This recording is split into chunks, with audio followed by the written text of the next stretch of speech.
In a world facing the profound challenges of climate change and environmental degradation, every action, every choice has a ripple effect. This is what the rainy season usually looks like in Anambra State in southeastern Nigeria. And this is what the same community looks like now. We are suffering, but suffering is better than stealing. Authorities in Nigeria are warning of a looming hunger crisis. The worst flooding in a decade has killed at least 600 people and left more than 1 million homeless. From the way we manage waste to the products we consume, our daily choices have consequences for the environment. Nigeria's quest to achieve the Sustainable Development Goals (SDGs) by 2030 could be an exercise in futility if the country refuses to implement strategies, practices, and processes to manage its rising waste level. Our plea is anyone that can help us should help us. Anyone that can help us should help us, please. But at the University of Abuja, there's a group of passionate individuals who have decided to take action. This is the story of the University of Abuja Law Clinic and their commitment to making a difference in the face of environmental challenges. As climate change intensifies, communities around Nigeria are grappling with its devastating effects. Experts have warned that if left unchecked, coastal areas in Nigeria will be submerged by 2050. Waste management is one of Nigeria's environmental challenges, as it contributes to the worsening ecological degradation in the country. With its population that now exceeds 170 million, it makes Nigeria amongst the most significant producers of solid waste all around Africa. In response to the pressing need for change, the clinic embarked on a transformative journey, the Environmental Health Projects, Clean Environment, Healthy Me. At the heart of this project was a walk not just for physical health, but for awareness, education, and action. Abuja Law Clinic! We learn, we serve, we concentrate! It wasn't just the clinic's members who were passionate about this cause. They took to the campus streets, engaging their fellow students in meaningful conversations about the environment. On a scale of 1 to 10, 10 being the best and 1 being the worst, how will you scale the university environment like?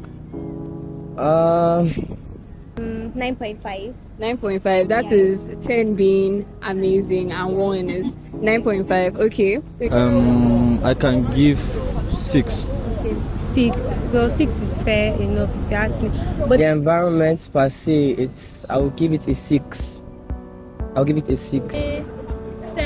7. Well, that's a good number. How do you think we can really keep the environment clean now? Particular things that you feel like we should change? I think we students can do better, you get. By maybe when we take things finished, we can just, find a nearby, waste bin to put it in, and because the cleaners too, they are trying their best, but we students were actually not. They're not trying our best. So I think while the toilets are being handled recklessly, it's actually because of the ignorance of students. Mostly I can give the fault from the student side, considering the fact that the cleaners do go around day by day to clean from their own parts. I think if I'm going to say what actually costs more is let me say laziness. Okay. Just for us to live wherever we are to, move forward or look for a nearby distance to, throw it again. Yes, if it's possible, just add more salary to the cleaners so they can wash it at least twice a day. Okay. We need dustbins that we can be throwing into. If not, without it, students are very some people can be very dirty.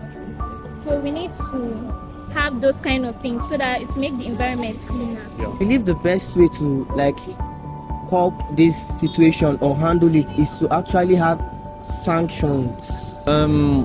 First of all, the school management, especially in the past, had what is called hostel reps. I don't know if this still exists or if it is functioning. It may exist, but it's not functioning. Just like we're in a society where there's law, there's a sanction. There's a punishment for every crime. This kind of people who are called hostel reps are the ones that are expected to monitor everything that has to go around within the hostel, most especially starting from the cleanliness of the environment. Back in those days when I used to be in the hostel, the toilets, like it's very bad. Okay, imagine you going to the toilets with your mind like you're not at peace. Like imagine that kind of scenario. So like the toilets, the kitchen, students will cook and leave the place littered. Yes, they have workers that actually keep this places clean, but like they are humans. These scenarios can be very discouraging. I can't be a cleaner that wants to come and keep the place clean for students, and I'll enter the toilet only for me to just meet mess on the ground. You don't expect it. It's not encouraging. It's not encouraging. So students in their own end, they used to eat within the surrounding and to dump the refuse in the appropriate bins that were shared by the school management. They oftenly don't do that. Yeah.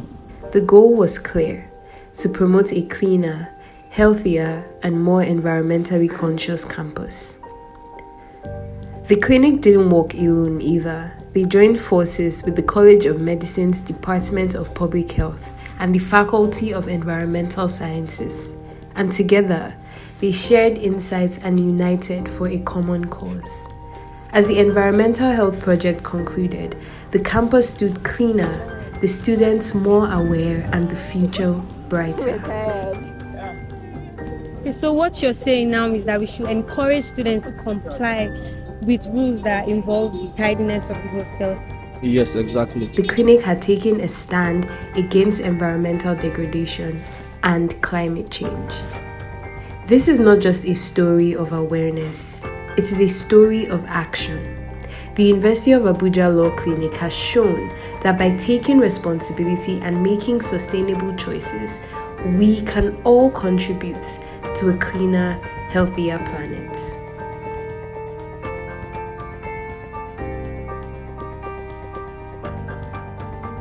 We need to build this sector, we need to build a green economy